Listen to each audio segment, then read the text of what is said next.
Thank you tim Present Worship. I'm so blessed. Bagaimana kabar saudara hari ini? Kita masih masuk di dalam satu seri firman Tuhan yang berjudul Your Harvest Now. Saya nggak tahu dengan saudara ya, tapi kalau buat saya pribadi saudaraku, saya tidak mau menjadikan ini sebagai judul saja Pak. Buat saya pribadi, itu menjadi deklarasi iman saya. My harvest now. Doa saya itu yang saudara lakukan. Setiap kali judul firman ini didengungkan, saudara berkata di dalam diri saudara sendiri, ada keberanian untuk mengatakan, tuaianku sekarang Tuhan. Dan karena tuaian itu sekarang, hari ini saya ingin membagikan bagian yang ketiga, jangan izinkan musuh mencuri tuaianmu. Kalau saudara percaya bahwa tuaian saudara sekarang, jangan izinkan musuh mencurinya dari hidup saudara. Masalahnya saudaraku, bicara soal tuaian, akan selalu ada musuh saudara. Akan selalu ada saja yang berusaha untuk membuat saudara tidak memperoleh tuaian saudara, menghalangi saudara sehingga tuaian itu tertunda, atau bahkan menghancurkan dan merebut tuaian saudara. Hari ini saya akan mengajak saudara melihat beberapa kisah di mana saudara nanti akan belajar sama-sama. Kita akan melihat saudaraku, strategi-strategi musuh. Apa sih yang dilakukan musuh supaya engkau kehilangan tuaianmu. Dan by the way, sebelum saya memulai firman Tuhan hari ini, saya tuh dengar rumor saudara. Katanya banyak pendeta yang khotbah di Paragon mengatakan jemaatnya itu antusiasnya luar biasa. Saya nggak tahu saudaraku. Benar atau enggak saya nggak tahu. Tapi yang saya dengar rumor katanya setiap kali firman diberitakan aminnya paling keras, tepuk tangannya paling meriah saudaraku. Dan katanya sampai pendetanya aja keder saudara. Mari kita buktikan hari ini, amin. Boleh sekali lagi tepuk tangannya yang paling meriah buat Yesus Tuhan kita. Saya ajak terlebih dulu saudara buka dari Hakim-Hakim, kita lihat yuk. Kisah yang pertama, Hakim-Hakim pasalnya yang ke-6, ayatnya yang ke-3 sampai ayatnya yang ke-6. Kisah ini berbicara tentang bangsa Israel pada saat mereka ada di dalam penjajahan dari bangsa Midian. Kita lihat ini kisah tentang Gideon saudaraku. Ayatnya yang ke-3 saya bacakan, boleh kita bergantian, ayat yang ke-4 saudara baca, ayat yang ke-5 kita gantian, ayat yang ke-6 kita baca sama-sama. Yang sudah ketemu ayatnya katakan amin. Yang sudah ketemu karena lihat ke depan katakan amin juga. Yang ketemunya lihat Alkitab saudara sendiri, yuk boleh gak sih saudara, saya selalu kalau khotbah saya gak jemu-jemu mengatakan ini. Biar di depan, saya tuh kadang tuh antara bingung saudara. Satu sisi membantu, tapi sisi lain saya tidak mau menciptakan generasi yang tidak paham Alkitab. Yang mengerti aminnya yang paling keras. Senggol kiri kanan saudara, tetap buka Alkitab yuk. Keluarkan handphone saudara, tetap buka Alkitab saudara. Warning saudaraku, jangan tersesat masuk ke WhatsApp. Yuk, saya bacakan ayat yang ke-3. Setiap kali orang Israel selesai menabur, datanglah orang Midian, orang Amalek dan orang-orang dari sebelah timur lalu maju mendatangi mereka. Ayat ke-4 dengan suara keras. Berkemahlah orang-orang itu di daerah mereka. Memusnahkan hasil tanah itu sampai ke dekat Gaza. Dan tidak meninggalkan bahan makanan apapun di Israel, juga domba atau lembu atau keledai pun tidak. Sebab orang-orang itu datang maju dengan ternaknya dan kemahnya, dan datangnya itu berbanyak-banyak seperti belalang. Orang-orangnya dan unta-untanya tidak terhitung banyaknya. Sekaliannya datang ke negeri itu untuk memusnahkannya. Ayat 6 yuk sama-sama 2-3. Sehingga orang Israel menjadi sangat melarat oleh perbuatan orang Midian itu, lalu berserulah orang Israel kepada Tuhan. Yang namanya musuh, saya tahu ya saudara akan ngomong, pastor namanya musuh mana ada sih yang baik. Ya semua musuh ya pasti jahat gitu. Tapi saudaraku, khusus untuk Midian ini saya boleh mengatakan mereka itu sangat jahat. Kenapa sangat jahat? In case saudara tidak terlalu memperhatikan ayat ini dan mungkin tidak terlalu diceritakan dengan detail. Orang Midian itu kalau menjajah, dia nyerbu itu caranya kayak gini saudaraku. Orang Israel nabur itu dibiarin. Dibiarin. Mereka berusaha bangkit, mereka berusaha untuk nabur itu dibiarin. Mereka kemah nih, mereka nunggu. Mereka berkemah di sekeliling bangsa Israel sampai ditunggu saudaraku. Nah ini kenapa saya katakan jahat. Ditunggu tiba waktunya menuai. Serbu. Pastor kenapa dikatakan jahat? Coba bayangkan saudaraku, setiap kali masa menuai, bangsa Midian akan menyerbu dan tidak meninggalkan sedikit pun. Ayat 4 kalau saudara lihat, they are left with nothing. Tidak ditinggalkan apapun sampai ayat 6 dikatakan bangsa Israel jadi sangat melarat. Masa menabur itu masa kerja keras saudaraku. Setelah mereka kerja begitu keras, tiba waktunya menuai, habisin. Bisa kebayang gak saudara, traumanya kayak apa?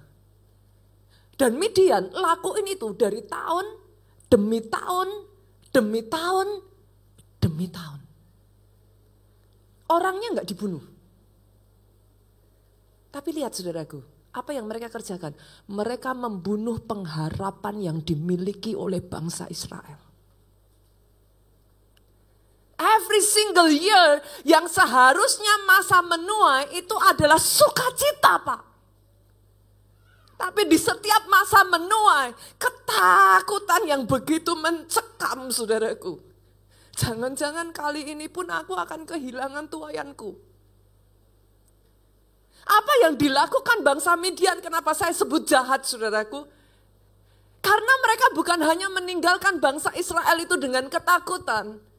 Mereka membuat bangsa ini tidak berani lagi berharap kepada Tuhannya. Karena dari tahun demi tahun, demi tahun, demi tahun mereka berharap tuaiannya direbut. Saya tidak tahu dengan saudara. Tapi in case ada di antara saudara yang kau berkata dalam dirimu, Pastor, saya sudah berdoa.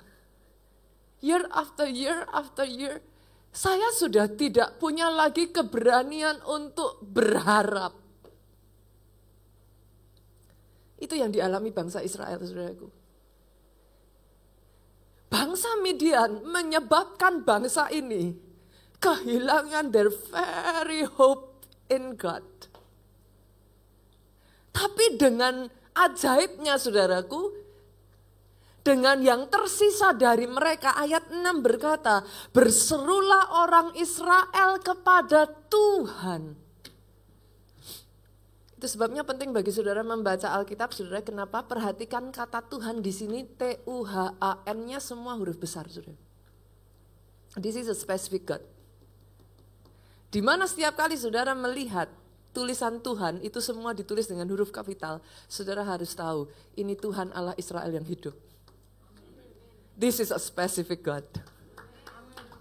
Ini Tuhan Allah Israel yang hidup.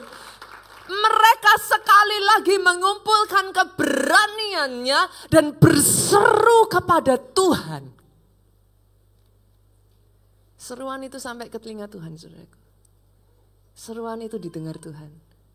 Pertanyaan saya, siapa yang dipakai Tuhan untuk membalaskan kekalahan bangsa Israel, saudara? I'm about to tell you the beauty of the story, saudara.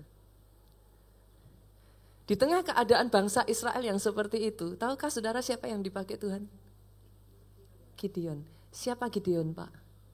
Seorang anak muda yang begitu ketakutan, sampai-sampai dia mengirik gandum di pemerasan anggur.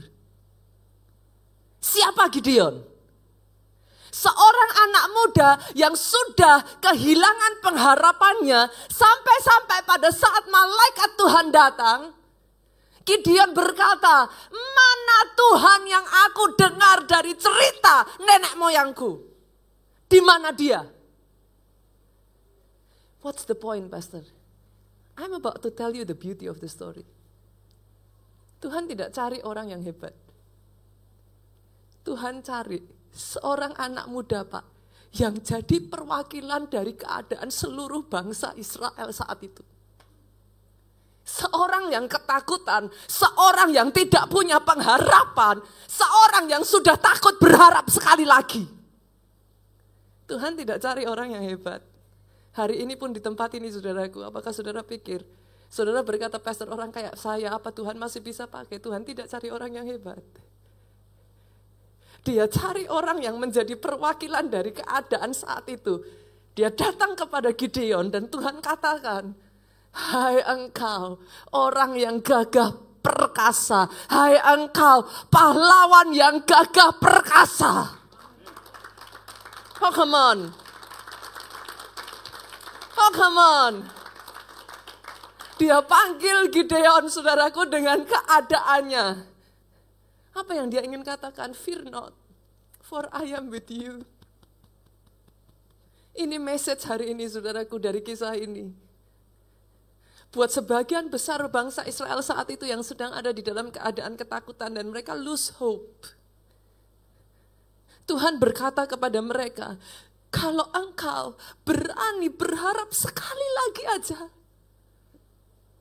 I am with you. Mari saya tambahkan kenapa cerita ini begitu cantik buat saya, saudara. Buat bangsa Midian, ya saudaraku, yang mengalahkan bangsa Israel dengan datang berbanyak-banyak. Saudara masih ingat kisah Gideon?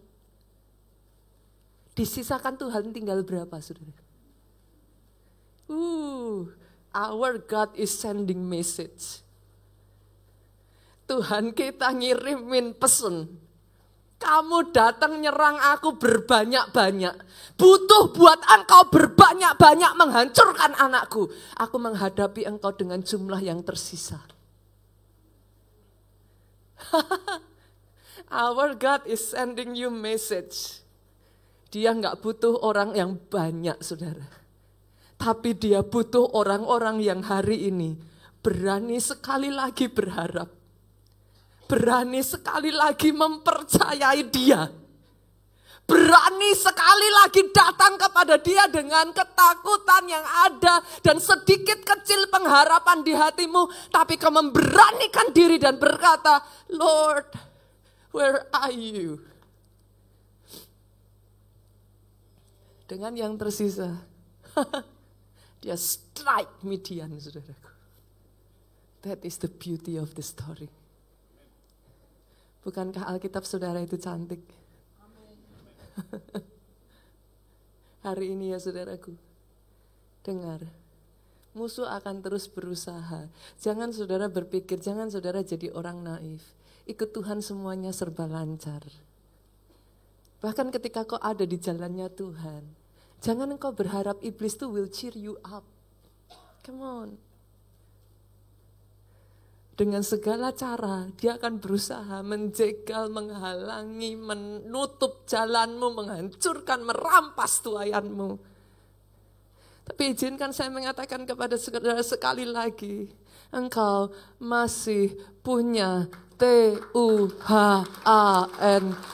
Tuhan Allah Israel yang hidup masih ada di pihakmu. Boleh aminnya yang paling keras. Oh kalau mau tepuk tangannya yang paling meriah buat Yesus Tuhan kita.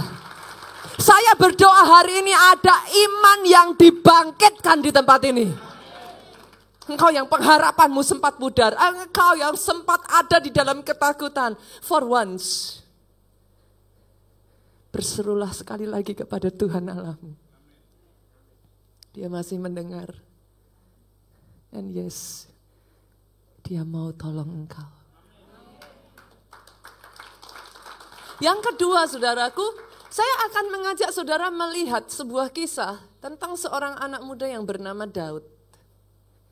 Yang di tengah dia sedang ada di dalam peperangan, saudara. Dia ada di dalam peperangan, di tengah peperangan yang begitu besar, saudaraku. Kampung halamannya itu diserbu. Habis, saudara. Sebagian orang berkata kepada saya, Pastor, kalau harta yang diambil, harta bisa dicari. Tapi kalau itu adalah keluarga, saudaraku, it's another level. Gitu. Itu adalah satu tingkat yang berbeda ya, saudara.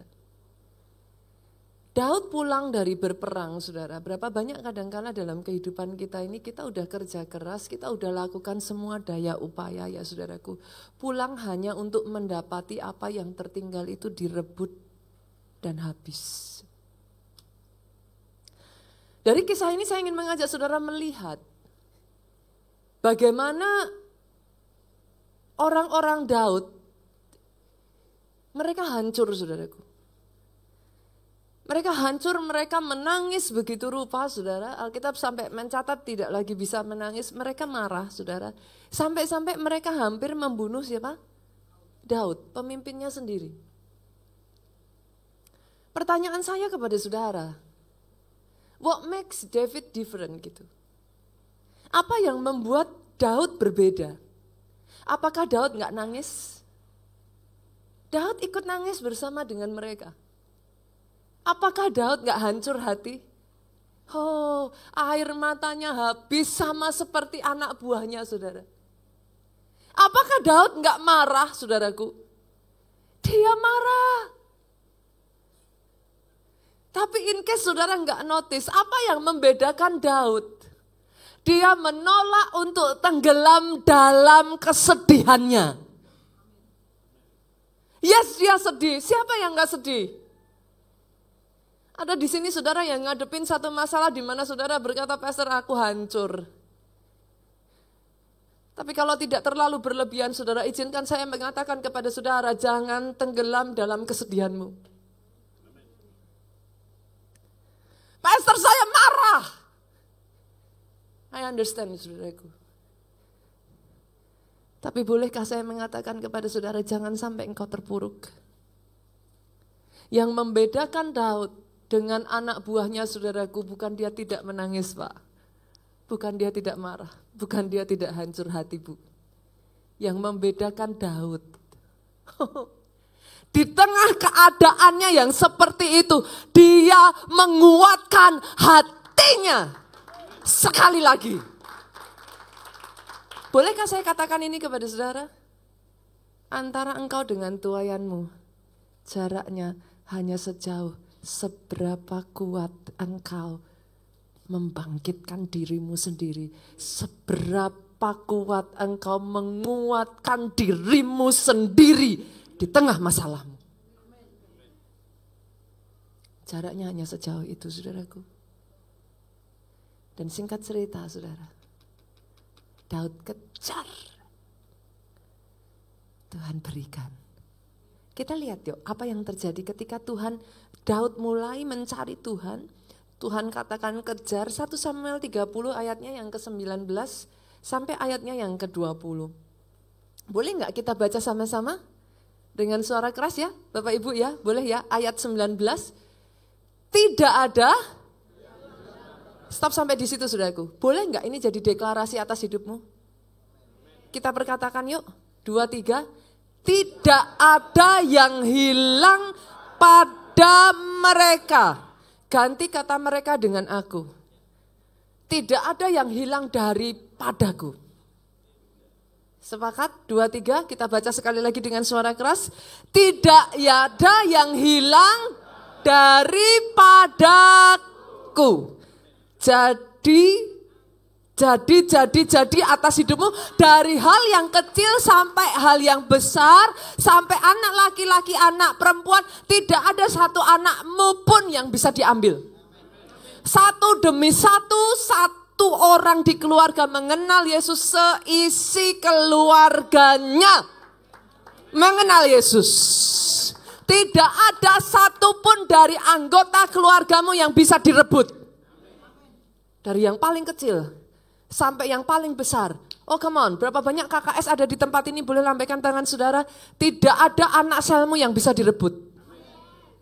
Tidak satupun anak selmu yang bisa direbut. Satu demi satu dari yang paling kecil sampai yang paling besar. Dan dari jaran sampai segala sesuatu yang telah dirampas mereka. Perkatakan ini bersama dengan saya 2-3. Semuanya itu dibawa Daud kembali. Apa yang hilang dari hidupmu saudaraku? Dikembalikan. Saya gak tahu apa yang hilang dari hidup. Di masa pandemi ini.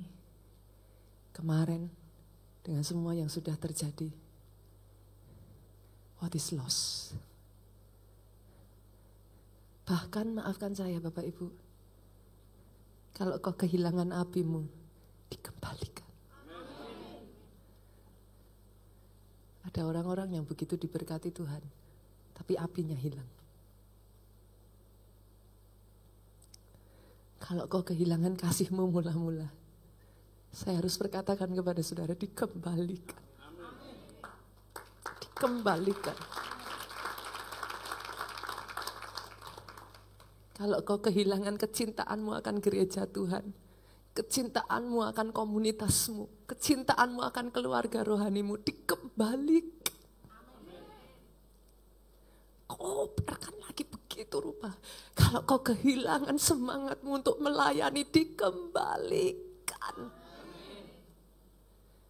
Bahkan kalau ada di tempat ini yang selama masa pandemi kemarin engkau kehilangan kesehatanmu, dikembalikan.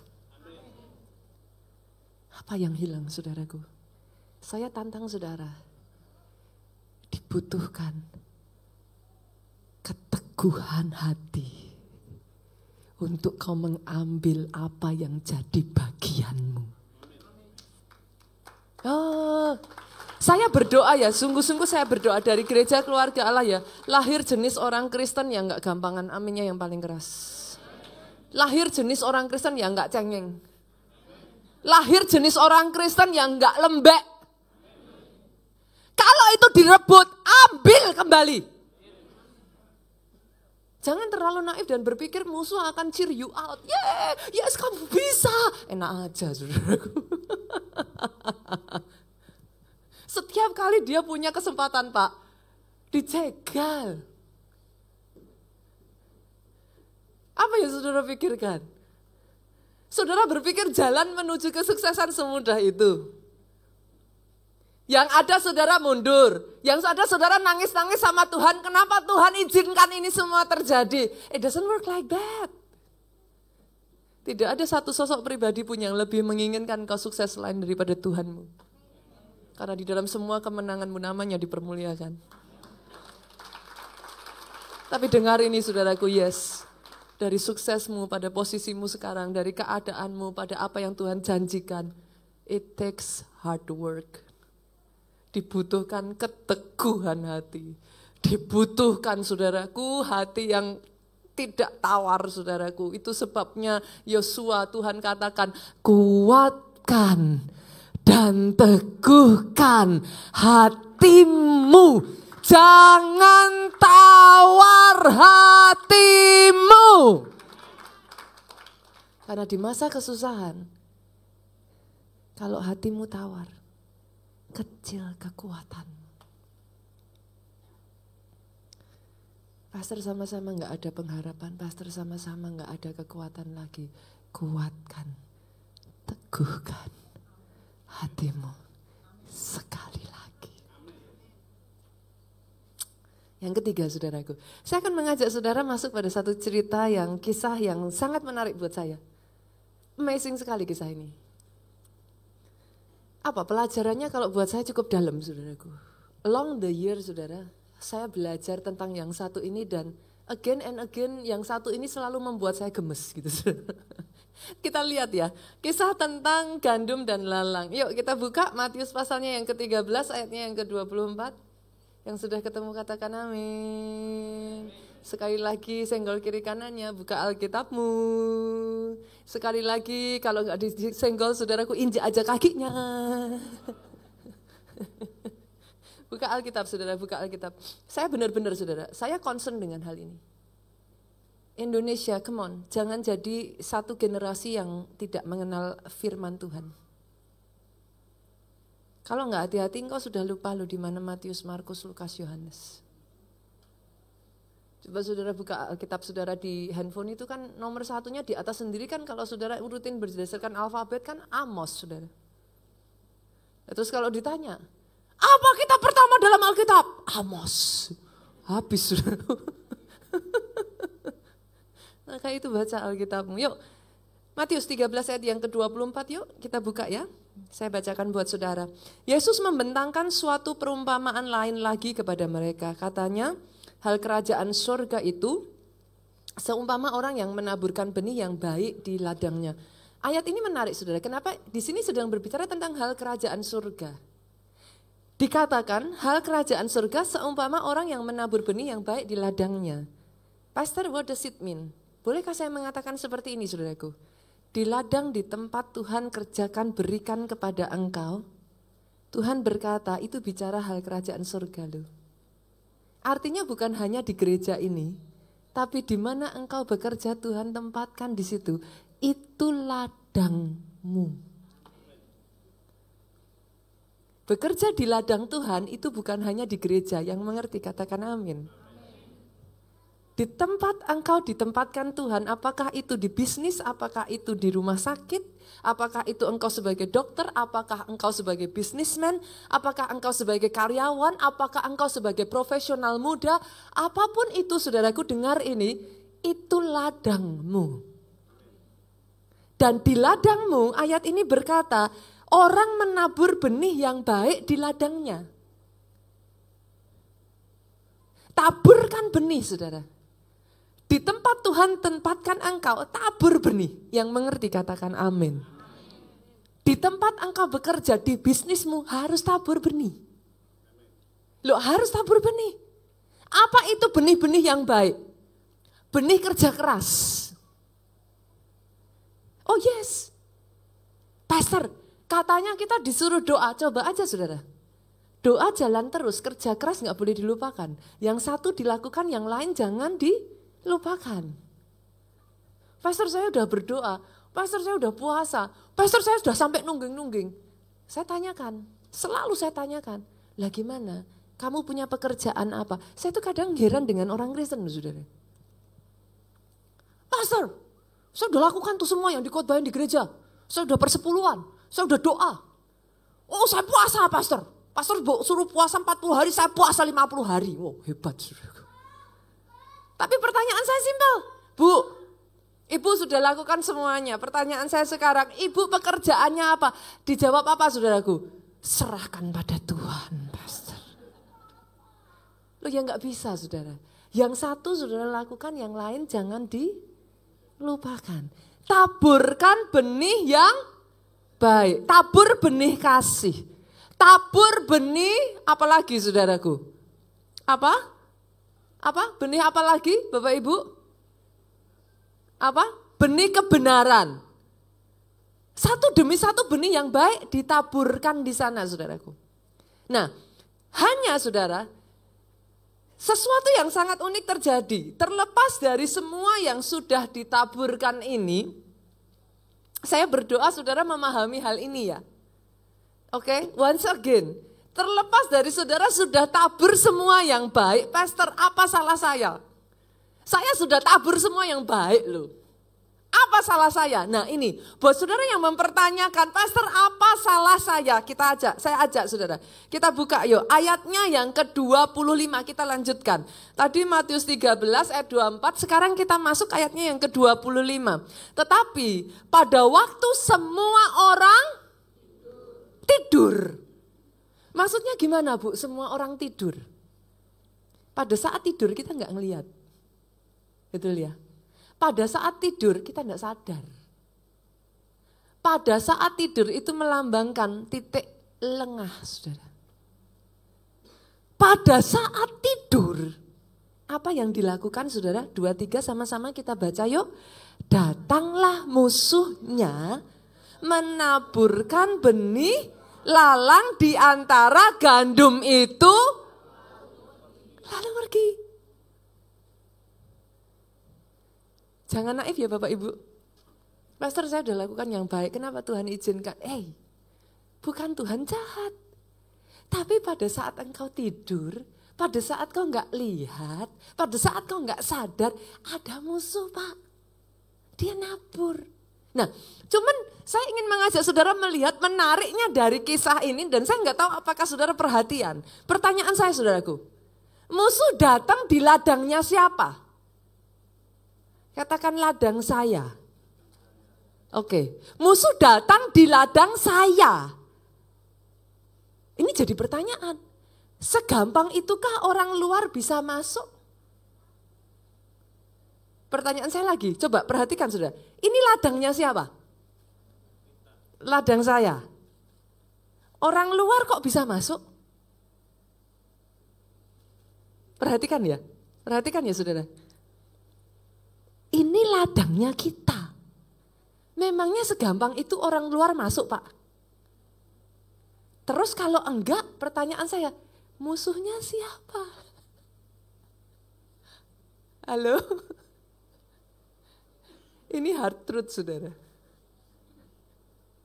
Saya nggak tahu saudara perhatikan ini apa enggak, tapi ini tricky. Itu ladang-ladang kita, nggak segampang itu orang luar masuk. Lah terus yang disebut musuh siapa?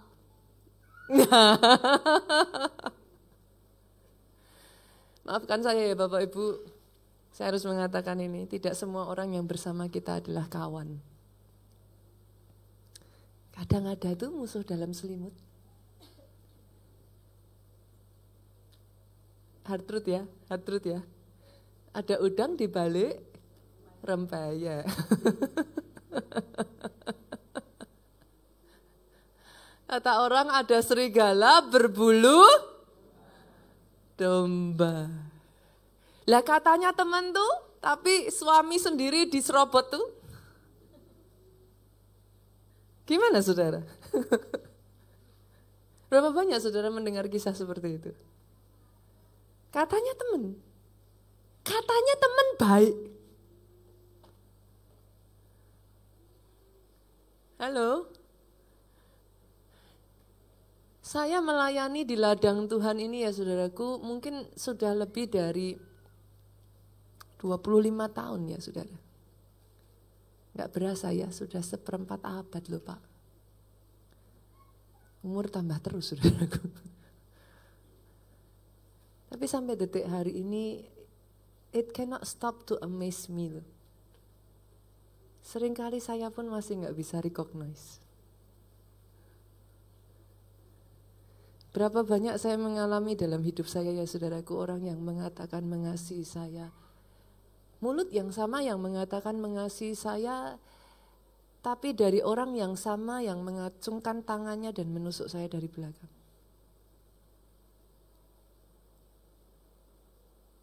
Firman Tuhan minggu lalu ya. Jangan izinkan itu membuat hatimu pahit. Jangan izinkan itu menghancurkan engkau. Tapi setiap apa yang Tuhan izinkan terjadi, biarlah itu membentuk engkau jadi pribadi yang spesial.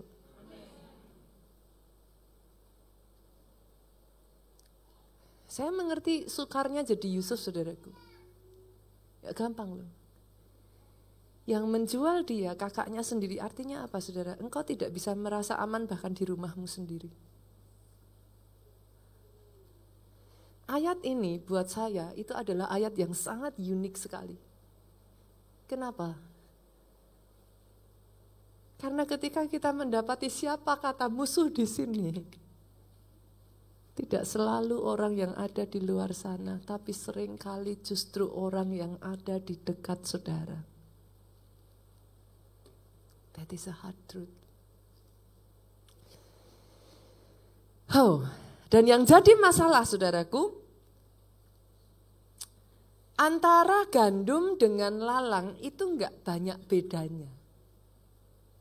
Mereka itu punya spesifikasi kesimilaritas, kesamaan yang begitu rupa gitu saudaraku, sampai enggak bisa dibedain mana itu gandum, mana itu lalang. Nah terus kita mesti gimana Pastor?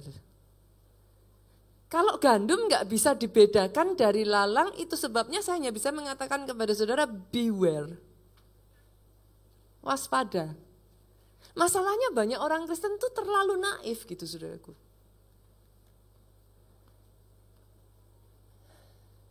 Dalam perjalanan saya mengikut Tuhan ya saudaraku. Dengan sangat disayangkan saya belajar satu hard truth ini saudaraku. Jangan pernah percayakan hidup saudara kepada manusia. Andalkan Tuhan. Oh kalau mau tepuk tangan yang paling meriah. Saudara tahu Pastor E.A. Adeboye ya saudaraku di dalam apa yang sudah mereka alami ya 17 juta jemaat coming. Dia terakhir saya datang ke Nigeria itu ditulis besar-besar visinya mereka sudah 40 juta jiwa saudara. Amazing. Ketika dia diwawancara CNN bertanya kepada beliau saudaraku apa satu pesan yang kau bisa berikan kepada orang Kristen. Saudara tahu apa yang dia katakan? Ketika saya dengar dia ngomong itu saya langsung netesin air mata saudara. Karena kadang semakin engkau dibawa naik gak segampang itu. Sometimes it's a lonely path. Pastor Adeboye ketika diwawancara, ini yang dia katakan. Trust God only. Ketika saya dengar dia ngomong itu, air mata saya netes. Karena orang yang sama yang mengatakan itu pernah hampir diracuni oleh orang terdekatnya sendiri.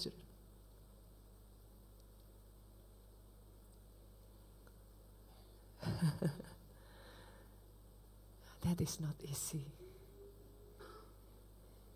Tapi berapa banyak saya harus katakan kepada saudara, Tuhan mau engkau jadi orang-orang yang besar. Yes. And yes, you can endure it. Bisa kok. It will not gonna break you. It will not gonna make you bitter. It will make you special. Kita lihat ya saudara. Pastor terus kalau kayak gitu, apa yang harus saya lakukan? Ternyata saudara, ayat 26 itu ngomong gini. Ketika gandum itu tumbuh dan mulai berbulir, nampak juga lalang. Jadi seringkali lalang itu baru muncul ya saudara, ketika si gandum ini udah tumbuh Pak. Ketika muncul buah, bulir itu kan kalau buat gandum buah ya saudara. Nah disinilah firman Tuhan itu ngajarin kepada kita, dari buahnya engkau tahu pohonnya. Over the time saya itu belajar satu hal yang ya sekali lagi saudara. Is it okay kalau saya bicara hard truth seperti ini? Is it okay? Oke ya. Over the time saya belajar, jangan percayai perkataannya, percayai tindakannya. Manusia boleh berkata apapun saudaraku. Orang yang sama yang berkata haleluya, gloria bagi anak domba, besoknya ngomong salibkan dia. Jadi kadang-kala it's not an easy path saudara. Tapi ayat ini ngomong, Pastor, kalau gitu saya taunya dari mana? Kita kepengennya dalam pekerjaan saudara, kita kepengennya percayanya semua karyawan kita baik. Amin. Amin dong. Orang yang saudara percayai, orang yang sudah saudara perjuangkan, masa sih? Tapi berapa kejadian justru orang yang paling dipercayakan yang nilep uang kan? Yang justru bawa pergi uang kan? Pastor terus gimana? Caranya kita kepengennya semua itu gandum Pak, kalau bisa gitu kan. Nah terus ini mau digimanakan? Kita lihat ya saudara, ayat 27, sampai si hamba dari Tuhan ini nih penasaran datang sama tuannya, dia ngomong, Tuhan bukankah benih baik yang Tuhan taburkan di ladang Tuhan? Tuhan kan naburnya baik, terus dari mana lalang itu? Tuannya jawab ayat 28, jawab Tuhan itu seorang musuh yang melakukannya. Jadi jangan kaget ya, mulai dari sekarang jangan kaget ya Bapak Ibu yang mengerti, katakan amin. Ketika itu terjadi, yang pertama jangan salahkan Tuhan, aminnya yang paling keras. Ketika itu terjadi, jangan berkata kenapa Tuhan izinkan. Sekarang sudah mengerti ya? dalam kehidupan kita adalah pertandingan iman. Itu sebabnya kenapa saudara bertekun dalam ibadah setiap hari Minggu. Kenapa saudara bertekun komsel. Kenapa saudara bertekun baca firman, bertekun beribadah, bertekun saat teduh. Kenapa saudara? Imanmu harus kuat. Dalam pertandingan iman, imanmu harus kuat. Karena yang namanya masalah, tantangan, tembok, semua musuh itu akan datang menyerbu engkau. Dan itu only normal, itu wajar. Tapi kalau imanmu kuat, kokoh, satu demi satu masalah kau lampaui. Pada saat kemenangan demi kemenangan terjadi, nama Tuhan dipermuliakan. Nah, ayat ini ngomong saudara, 28 ngomong, seorang musuh datang, berkata hamba itu kepadanya, jadi maukah Tuhan supaya kami pergi mencabut lalang itu? Loh sudah ketahuan. Tuhan mau dicabut enggak? Masalahnya satu lalang dicabut, gandumnya kena. Lalu apa yang dilakukan Tuhan itu saudara? Tetapi ayat 29 ia berkata jangan, sebab mungkin gandum itu ikut tercabut pada waktu kamu mencabut lalang itu. Gandumnya belum mateng saudara. Lalangnya saudara cabut, gandumnya ikut tercabut, dia enggak jadi mateng. Saudara mengerti yang saya maksudkan? Nah, kenapa kasus ini jadi gemesin saudara? Jadi satu pertanyaan buat kita. Pastor, ngomong-ngomong saudara notice enggak? Ternyata adanya lalang itu tidak membuat si gandum enggak bisa tumbuh loh Pak. Saya tanya, tadi ada lalang nih, gandumnya tetap tumbuh enggak? Loh tumbuh. Loh jadi pertanyaan dong. Ada lalang, gandum tetap tumbuh, kenapa musuh taruh lalang? Kan enggak membuat gandumnya jadi enggak tumbuh. Pernah berpikir enggak? Kenapa musuh taruh lalang? Kalau toh gandum bisa tumbuh. Tahukah saudara, yang dinantikan musuh itu bukan masalah gandum itu akan hancur dari lalang. Tapi musuh menanti, engkau salah merespon, engkau emosi, engkau enggak sabar. Kau cabut tuh lalang, belum pada waktunya, rusak gandummu.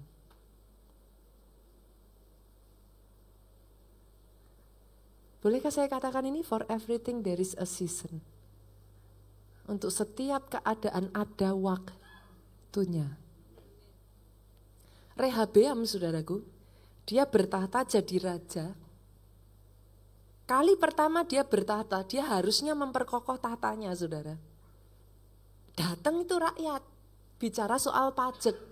Zaman papahmu dulu, kita tuh dikasih pajak. Salomo tuh padahal baiknya baik saudara. Di zamannya Salomo, rakyat itu makmur. Dan di zamannya Salomo, diem semua. Rehabeam naik, mulai buka mulut. Zaman papahmu dulu ya, kami diteken. Kasih kami keringanan. Lepaskan kami dari pajak, kami akan mengikut engkau. Rehabeam jengkel. Ini zaman papa dulu dia diem. Sekarang tiba-tiba ada provokator. Nah pertanyaannya saudaraku. Nah di sini titiknya. Doa saya atas pribadi, lepas pribadi, lepas pribadi, lepas pribadi. Tuhan taruh hikmat dalam hidupmu. Kenapa? Karena gara-gara provokator ini Rehabeam jengkel, dipukul mereka semua. Ayahku dulu hanya sekelingking, sekarang aku akan menekan engkau lebih lagi. Saudara tahu dari 12 suku, Rehabeam kehilangan 11 suku. Musuh menaruh lalang bukan supaya memakan gandum. Ini trikinya saudara. Musuh menaruh lalang supaya engkau gemes. Engkau gemes emosi. Engkau emosi salah langkah. Salah langkah habis semua gandummu. Yang mengerti katakan amin. Doa saya hari ini pribadi, lepas pribadi, lepas pribadi, lepas pribadi. Bertumbuhlah dalam hikmat. Yes, bertumbuh dalam hikmat. Kadangkala Pak, enggak semuanya kita harus strike. Ada yang harus kita biarkan, saudara. Ada yang harus ditunggu. Sampai tiba waktunya. Karena kita enggak pernah tahu waktunya. Firman itu ngomong gini, yuk kita buka yuk Pengkhotbah 3. Pengkhotbah 3 ayatnya yang pertama sampai ayatnya yang ke-8 itu ngomongnya seperti ini, saudara. Untuk segala sesuatu ada masanya, saya nggak tahu, nggak ada di catatan sih, saya bacakan aja buat saudara. Untuk segala sesuatu ada masanya, untuk apapun di bawah langit itu ada waktunya. Ada waktu untuk lahir, ada waktu untuk meninggal. Nah ini saudaraku, saya lompat-lompat ya. Ada waktu untuk menanam, ada waktu untuk mencabut yang ditanam. Nah ini saudaraku. Ada waktu untuk menangis, ada waktu tertawa, ada waktu untuk memeluk, ada waktu menahan diri dari memeluk. Nah, untuk segala sesuatu ada waktunya. Hari ini dibutuhkan kebijakan, hari ini dibutuhkan wisdom untuk saudara tahu waktunya Tuhan. Tepat pada waktunya engkau bergerak. Kemenangan terjadi. Itu yang dilakukan oleh Yosua. Saya akan tutup dengan kisah Yosua ini. Kita buka Yosua 8 ayat 15 sampai ayatnya yang ke-19. Boleh bergantian Bapak Ibu? Kita baca kisah yang terakhir ini. Yosua 8 ayat 15 saya bacakan. Yosua dan seluruh orang Israel itu berlaku seolah-olah dipukul mundur oleh mereka. Nah, Yosua ini kayak seolah-olah pura-pura kalah, saudara. Lalu melarikan diri ke arah padang gurun. Ayat 16 dengan suara keras, 2-3. Sebab itu semua orang yang ada di kota dikerahkan untuk mengejar apa? Orang Israel. Semua orang yang ada di mana? Di kota. Dikerahkan mengejar, berarti mereka keluar atau masuk dari kota? Keluar dari kota. Kita lanjutkan. Maka mereka mengejar Yosua sehingga makin jauhlah mereka terpancing dari kota. Mereka pergi jauh tuh. 17, seorang pun tidak tertinggal lagi di Ai dan Betel yang tidak keluar memburu orang Israel. Mereka meninggalkan kota itu terbuka karena mereka mengejar orang Israel. 18 sama-sama. Lalu berfirmanlah Tuhan kepada Yosua apa?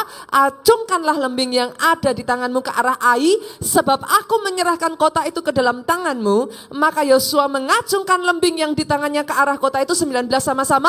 Ketika diacungkannya tangannya, maka segeralah bangun orang-orang yang bersembunyi itu dari tempatnya. Mereka berlari memasuki kota, merebutnya lalu segera membakar kota itu.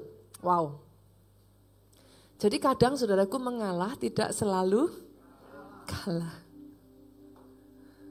Wow. Pastor, apa yang Pastor ingin sampaikan hari ini? Yang pertama, sadari bahwa antara engkau dengan tuayanmu ada yang namanya perjuangan di sana. Sadari hidup ini adalah pertandingan iman. Di dalam pertandingan iman yang kau butuhkan adalah iman yang diperkuat. Sadari ketika itu terjadi bukan Tuhan gak sayang engkau. Ketika itu terjadi bukan Tuhan gak mau engkau mengambil alih apa yang jadi hakmu. Sadari selalu akan ada musuh berusaha merebut. Tapi di antara engkau dengan tanah perjanjianmu, dengar ini saudaraku. Yang pertama, kuatkan dan teguhkan hatimu. Jangan tawar hatimu. Kisah Daud tadi. Yang pertama, kisah tentang Gideon apa saudaraku? Berani untuk bangkit sekali lagi, berharap sekali lagi, berjuang sekali lagi. Ini bukan saat engkau terpuruk. Percayai Tuhan sekali lagi. Bergerak sekali lagi, bangkit sekali lagi, rebut apa yang jadi tanah perjanjianmu. Dan kisah yang ketiga kita belajar. Be wise. Jadi bijaksana, tahu kapan waktunya Tuhan, bergerak sesuai dengan tuntunan Tuhan. Bangkit berdiri yuk, jemaat Tuhan. Sama-sama yuk kita pujikan lagu ini. Pemain musik, singer, worship leader, come on sama-sama. Yesus Tuhan. Aku percaya pada firman-Mu. Aku melangkah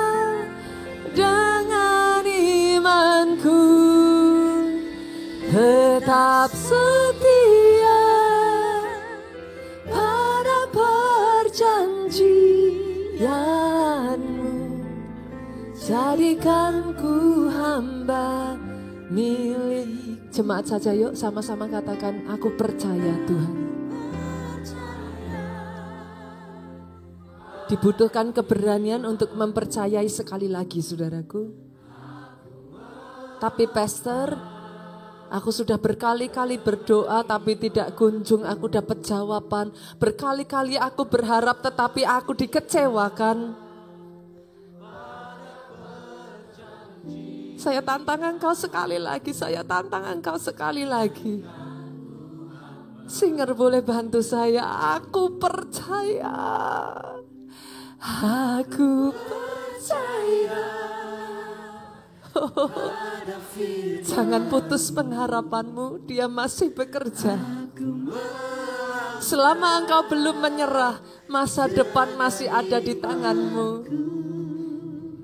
Tetap setia, ya.